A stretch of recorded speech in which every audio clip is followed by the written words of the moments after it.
All right, good morning, everybody. Thank you so much for coming. Thank you, Aaron, for that great introduction and for helping us organize all this. Everybody give Aaron a round of applause because without Aaron, a lot of the... We're going to give the staff a round of applause. Yeah. Without Aaron and the rest of this team, these kinds of conferences wouldn't happen. In fact, as I like to remind everybody when at the start of these conferences, when I started, 20 years ago, and Jeff started 20 years ago, we didn't have anything like this. So the fact that there's an opportunity to come out and learn and share experiences, and the fact that you're willing to come spend a Saturday learning and to be better judges means a lot. It really does. So without further ado, I'm going to move on, and we're going to start this little presentation. And, you know, when I start thinking about what to do for keynotes and what to do for a keynote talk, inspiration for these comes from strange places. How many of you in here are familiar with, at least in passing, the old TV show MASH? Almost all of you. That's great. Just for a few of you that may not know or may not know as much as I do, because we still watch this show a lot. MASH was a weekly CBS sitcom set in Korea, 1950 to 1953. What was going on in Korea at that time? Anybody? The Korean War, right? The series ran 1972, 1983. At one point, it was the longest running TV series ever, and sitcom in particular, only to be beaten out by The Simpsons many years ago before it, well, probably right about the time it jumped the shark. Obviously, MASH still runs in syndication because we still watch it. It follows a group of doctors and their staff in the 407 7th MASH unit. Notice the stars. That's the logo for the TV show. Historically speaking, the MASH units that actually existed didn't use the stars, but they actually did exist. MASH stands for Mobile Army Surgical Hospital. They did speak with a number of doctors and staff that were on actual MASH units when they were preparing for the show. So some of the characters might be loosely based on real people, but most of the events actually were not, other than the fact that they were in, obviously, Korea. So this got me to thinking at one point. The Judge program actually has a lot of things that are strangely parallel with the kinds of things that we see on the MASH TV show. So let's talk about that for a little bit. What kinds of things does the Judge program have in common with a MASH unit, or at least the fictional one? Puns and gags, right? Who in here who's heard a bad pun at the beginning of an event? Who has delivered one? Right? So we still like our puns and gags. It is a comedy series. We like to have fun when we're doing things. Gorilla costumes, maybe a squirrel costume. Yeah. So we like to have some fun with what we're doing. It's important to make sure that we don't take ourselves too seriously, or we won't be able to cope with what we're doing on the floor, right? I have this titled Frank Burns. Who is Frank Burns? Anybody? What's his rank? Major. So he was pretty important as far as rank goes. Did he really fill the role of a major in the program? No. Not exactly the best leader in the group. Not the sharpest knife in the drawer, right? So a little caption up here. Of course I know the best. After all, I'm American. That's a classic Frank Burns scenario. He was kind of the villain sometimes, the troublemaker, but he was also a foil for the good guys, right? And in the Judge program, we've always got Other Judge. Who's heard a story about Other Judge? Who's got a really good one that they want to share? Nobody? Nobody has a really good Other Judge? Other Judge said... Jason, you want to share an Other Judge story? Other Judge says Walking Ballista does not use the stack. Yeah. Yeah, Mikey?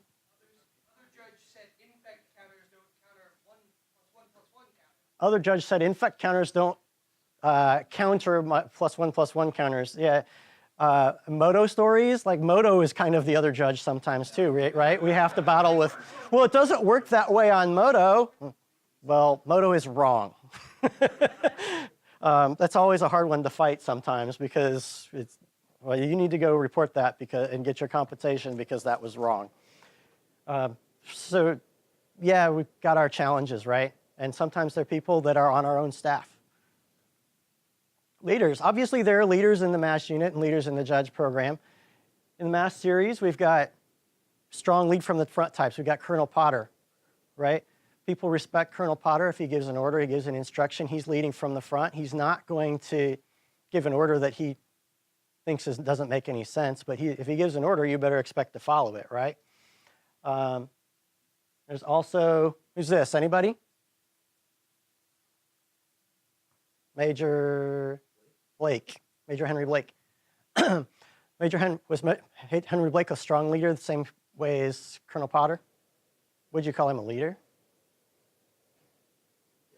Yes. Yeah, he's a leader.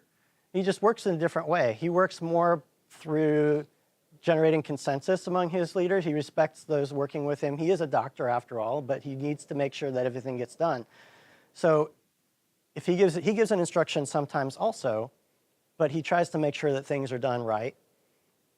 Similarly, we have strong leaders in the judge program. I don't know if most of you in this room remember this character up front, also known as the sheriff, Sheldon Menery. Very much lead from the front types, very strong leader. Gives orders, gives direct instruction, but he won't tell you to do something that's just wasting your time either, right? And we also have the consensus builders, right? Christiana Dionyso. Very good leader in terms of generating consensus, making sure that everybody's on the same page. She doesn't have to give strong direction, give orders, because she builds the consensus before something needs to be done, right? So different leadership styles, but we still have leaders. We do have a changing cast in the judge program and in the TV series. So there are a couple of characters here in here. Trapper right here in the front row, not in the show, the whole series, right? Major Burns, we talked about a little bit ago, actually left the series midway through. He said it was very hard playing such a dumb character so often. I don't know if you guys knew that, but he just said it was too hard to play that character all the time and then end up typecast as that. So he did leave the cast. Black and white stripes, red stripes. In this picture, we've got John Carter and Sheldon Menery right up front. Of the faces in this picture, I think the only one still around is John Carter. Anybody know John Carter?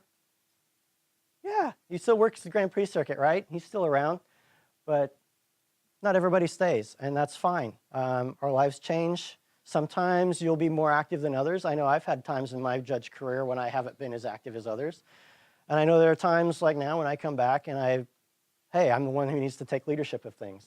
So it's okay to recognize that changing aspect of your life and of the judge program and your own judge career. We also have mentors and newcomers. In the series, we have Radar O'Reilly, who's probably the youngest person in the MASH unit. And everybody there in the MASH unit at some point kind of takes Radar under their wing, right? They want to kind of shelter for Radar and give him some guidance, but they also kind of, they really appreciate that new perspective on things, right? I've been doing this for 20 years, and I kind of miss some of that ability to come in and see things with fresh eyes.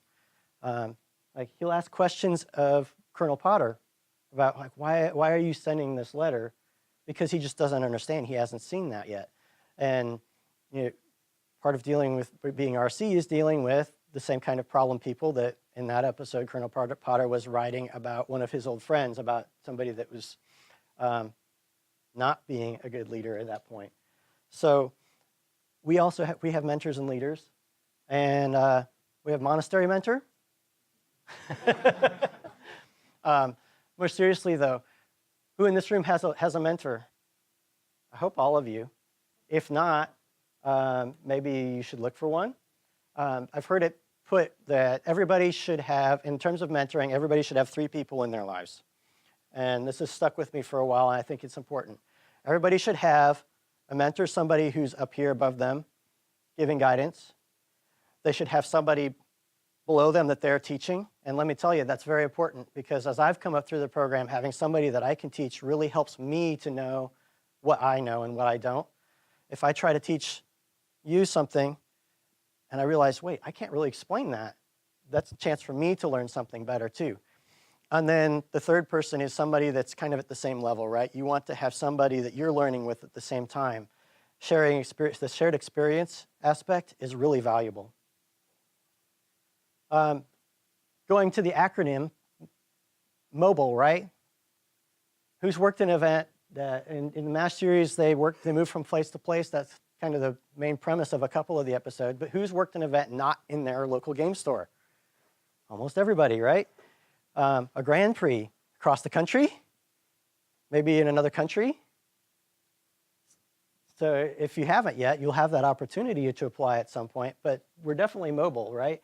Just this April, here's a list of the Grand Prix events, right? Grand Prix Amsterdam, RPTQs, Grand Prix Seattle, RPTQs, Hartford, Sydney, Columbus, Bologna. There are a lot of different events all over the world, right? MASH is not, judging is not a stay in your local game store thing necessarily. You don't have to. Sometimes that's what we need. We need a lot of level ones sitting in the store because that's the first exposure that a lot of judges get, or a lot of players get to a judge. So it's very important that we have you in the stores and work with players. But there's a lot of opportunity to move around too if that's not where you want to be. An army, right? In Korea, obviously, there's a whole army around, not just the MASH unit. But as far as the judge program goes, it's a huge group, right? This is a picture from, as you can see, Grand Prix Las Vegas a couple years ago. This is one Grand Prix worth of staff. There were 4 of these staffs at this event. I'm not in this picture because I was one of the other 3 events. This just happened to be the one picture that I found. There are some familiar faces in here, though, I believe. Who's in front? I know there's somebody in the front row. I can't see it on the screen. But definitely some people that you recognize here, right? How many people have made some of your best friends that you have through the judge program? To me, it's a second family. For a while, we had a website called DCI Family before we had judge apps. And I think that really rings through, right? I've gotten to know a lot of people through this program that I would have never met otherwise. So how about the surgical hospital aspect? Am I reaching? Who thinks I'm reaching? Go ahead. No, go for it. No, go for it, says the heckler in the audience. There's a specialized skill set. So what kind of specialized skill set does somebody in the MASH unit have? Anybody? Medical training. What else? Triage. What else? Surgery, communication. Supplies, logistics. What's that? Charting. Stamina. And all these different experiences, right? We also have a different specialized skill set, right? What are our specialized skills? Rules knowledge. Logistics. Patience, sometimes that's definitely a learned skill, right? So some people come by it naturally, other people have to really work to learn that skill, and that's valuable, right? What else? We're going to talk about that.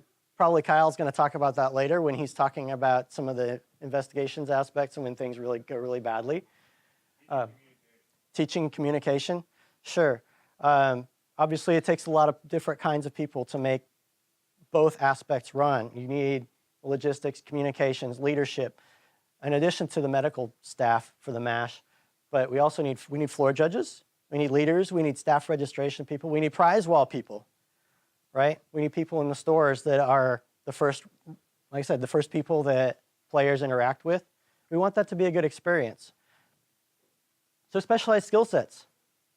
Okay. Triage, somebody mentioned this, right? How does triage apply? Who was it that said triage? Yeah, how does triage apply? Looking at multiple situations, find the situation that needs the most care as soon as possible.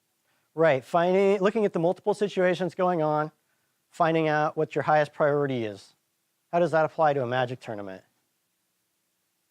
Putting out particular fires, find the fire that you can stabilize the quickest, and then work on to the next one. Right, finding the hottest fire, stabilize, what can I fix and get out of the way so that I can continue, right? In 2011, I had the opportunity to be XO for Sheldon Menery. That's a title that he put together.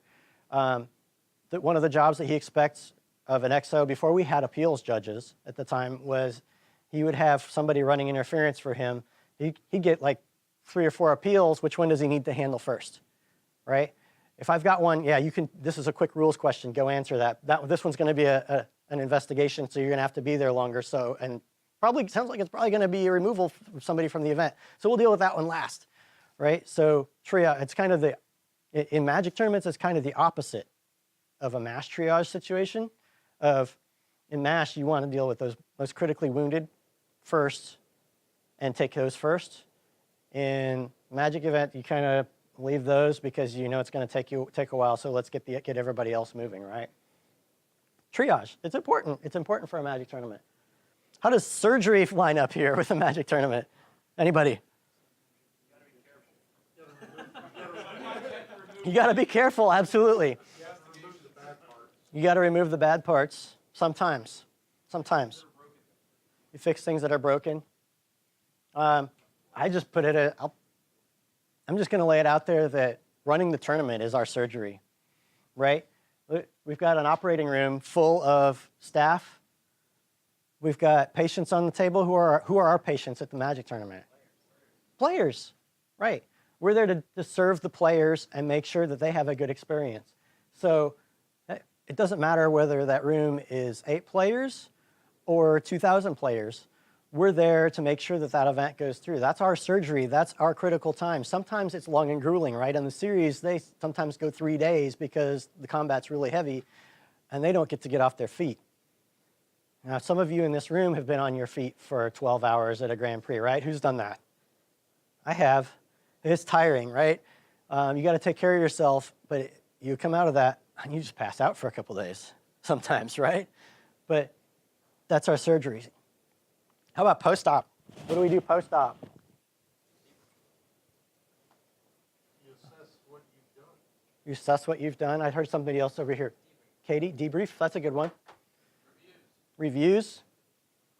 So in the series, we have I changed the graphic, sorry. In the series, they have a post-op unit where they've got a post-op ward, but their care from what their surgery does not stop there. Sometimes they have to do a lot of counseling in that because they've just come through probably one of the worst days of their lives. They might have lost a limb. They might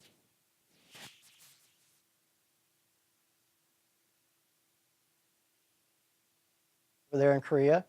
And so there's a lot of counseling and care, and you have to make sure that things get better there, right? So after our events, we got the same kinds of things. Maybe we have to submit an investigation report, write our reviews of other judges. Hey, if somebody does something really awesome, like Katie's took care of a great player, a player really well who was having a bad day. Again, sometimes we deal with players having the worst day of their lives there, right? If somebody unwittingly crosses the line of rolling a die to determine the winner, they're not having a good time.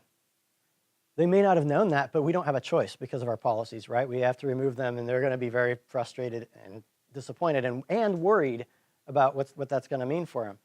We have a chance to make that better for the player, right? And to explain why things are the way they are. So post-op, definitely some things that we need to handle after the event. Who remembers what the 4077 MASH motto is that hangs over their camp on the entryway? Best care anywhere. Best care anywhere. I think this hopefully is transparent on how this applies to judging, right? Who thinks this might apply? Right? We want to make that event best possible, right? So here we are at Judge and why we have the stars in our program today. So Judge. So what does this mean? I have an acronym for you. Ready? Judges, obviously, understand delivering great events, right? That's not just for us. We're not just there for ourselves to get some experience, to have a good time, though hopefully you're doing that. We're there to help the TOs. It's important for them to have a great event. We're there to help the players, right? If they don't have a good time, they're not going to come back. And most of us are players too, right? I really got into judging because I wanted to see more events run that I can play in. That's been my evil plan all along. That's why I played in Grand Prix Houston. I finally have a group of you out there that can run that event, and I can enjoy playing in one. My plan was to do that for Dallas also, but that's not going to work out due to outside things. But you will see me in Dallas. So I'm looking forward to seeing a lot of your faces again in Dallas next month. So make sure that you work on focusing on delivering great events, right? Something that we always do, and particularly for the MASH series, is we try to have fun, right? It was a sitcom series, but there are also some very serious episodes, and they tackled some very serious topics during those, right? They were very socially aware. They made a lot of comedy, but they dealt with some serious topics. They're in the middle of a war, and they never forget that. There are very few episodes where you don't see the operating room. They deal with issues of gender and national ancestry, of racial descent, people who think that there's a reason to pass judgment, right? There's several different episodes where Hawkeye was fully willing to treat an enemy soldier ahead of one of ours because they're more injured. And other people don't understand why. Because his job is there to take care of the people, right? We're there to take care of people. We're to make things better. It's a very socially aware show. If you haven't watched it for a while, go back and watch it again. Because you'll find, as you watch it again, hey, there's some more of these serious topics. And sometimes it really makes you think twice about, wow, like this was in the 70s that they were saying this. It's really like, there are a couple episodes that are like, wow, that was really brave for the time. And it's still timely. And of course, if we're lucky, we have spinoffs. MASH had a spinoff, Trapper John MD. What would our spinoff be? Yeah. People that we mentor becoming mentors themselves. The people that we mentor becoming mentors themselves? Absolutely. What else? Yeah. People we certify. Kind of the same topic. How about the next event? Right? Jeff started the Hunter Burton, and we had one, and it started small, and he ran another one, but as the news spreads, it gets bigger and better, right, Jeff? So the bigger and better the events become, the better we run things the more events we get. Yeah, so we keep developing the program, we keep developing the game, right? So I know I'm kind of short on this one today, but I just wanted to introduce you to this thought and get you started thinking about that we are judges and our goal is to deliver great events and look at it from that perspective. And in that vein, our little gift today is the first aid kit. So we take care of each other, we take care of the event, we take care of ourselves, right? So be aware of what your needs are, be aware of what your event needs are, and put them together. Questions? We got some extra time, so I'm going to go ahead and open it for lots of questions. You can ask things, whether it's related to this is supposed to be more of a fun, lighthearted keynote for us today, but also, get you started for the event. Yeah, go ahead. MASH being ahead of time, and there was only a few shows in the 70s that were, is what the judge program should also strive to be ahead of our time. Right. Accepting of people when maybe the magic game in general won't be, because people want us to see what we do. Right, absolutely. The comment was MASH being ahead of its time. The judge program is also what we as the judge program should strive to be, right? Even where the wider community may not be as accepting, we have that opportunity, right? We're going to be the face that people see at an event and to try to make things better for everybody, right? Regardless of what it is, right? One of the interesting things that you would see in episodes of MASH would be passing off cases to somebody who is a specialty. And we can also learn from that. Maybe I'm not strong in deck check, so I'm going to try to get better, but I'm also going to pass that responsibility off to somebody who can handle it. And maybe I'm better at investigations, and so Absolutely. investigate, they come find me. So Aaron's point here is that one of the things that you see in MASH is if you are not the right person for taking care of a situation. If there's somebody better for this particular case, that you go ahead and ask for help and you hand it over. We've got LSAO here today who's going to help, who's much better at identifying fake cards than I am, and he's going to help us learn about that. So I'm going to hand it over to him a little bit later so that we can all learn from his expertise in this. And I guarantee you, you're going to learn some things that are actually kind of scary in that regard today. I've been watching a group lately that they're working on counterfeiting hollow foils even. So definitely a case, something to keep in mind, right? Maybe there's somebody that's better than you are to hand over this specific case. Do your best job. If you need help, don't be afraid to ask, right? Don't put your ego ahead of dealing with the situation. Yeah. As a very new L1, what are some strengths and weaknesses of our region? As a very new L1, what are some strengths and weaknesses of our region? Well, as a program, for the program as a whole, one of the biggest challenges we have is burnout, right? We're running a lot of pre-TQs. And there are a few judges that handle an awful lot of those. So we need to be able to be training that next generation. So I'm really glad to have a new level one. It's very hard for new level ones to gain that competitive experience. So that's one of our challenges, right? Is working with TOs and encouraging them to be willing to take more than just the one level 2 judge that they have for their event. Because I fought this battle many years ago with the old school PTQ system of they didn't want to bring in extra judges. And they didn't want to bring in extra judges. And there's attrition, right? People come and go. Like I said, we have a rotating cast. But as people rotate out, who's left? You end up with one, and this is a true story. This is what really inspired me to decide to step up and head for level 3. I was in a Shards of Alara limited PTQ, and it was being head judged by a very old school level 1, and there was no other certified judge on the floor. I was like, is this really where we're at for the judge program? And it was. So I was like, okay, who's going to step up and do this? I guess it's going to be me.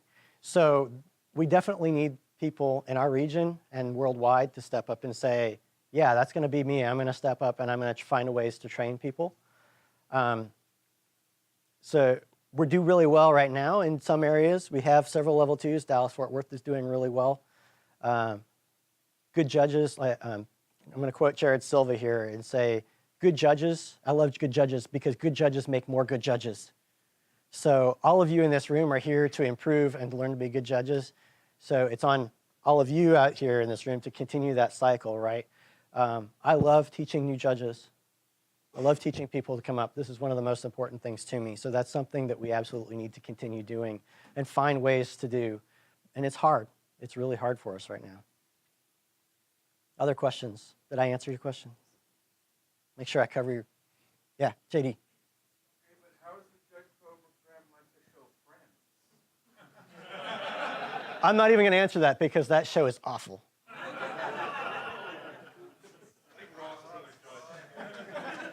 Ross can be other judge. I think everybody on that show is other judge. So like... We all get $1 million an episode. oh yeah, that would be great. If you want to give me $1 million an episode, I'll take it. No, nobody gets rich in working as a judge, unfortunately. In fact, it's pretty hard to break even, and we just have to live with that right now. TOs are recognizing that and doing better, but when you're working with your local game store, they don't have an unlimited budget, right? One of the game stores closest to me is closing its doors because they can't make their budget work anymore. It happens a lot. Jim Schumann, who couldn't be here today because he has to run his game store, likes to say that the way you make $1 million running a game store is to start with $2 million. It's not easy, and we also have to be aware of that too, right, when we're working with those TOs. But your skills are valuable. Like I said at the start, we have a specialized skill set. Not everybody knows the level of rules that we do in order to pass a level 2 exam. Even to pass the level 1 exam is not easy for a lot of people, let alone the tournament rules and policy required. And the logistics required to run big events. It's really a specialized skill set, so don't undersell what those skills are that you bring to the table. Something else? I know, a joking question, but we can tie it back to something serious anyway. Yeah, if there are no further questions, thanks for your attention, and we can do some door prizes. Who wants a door prize?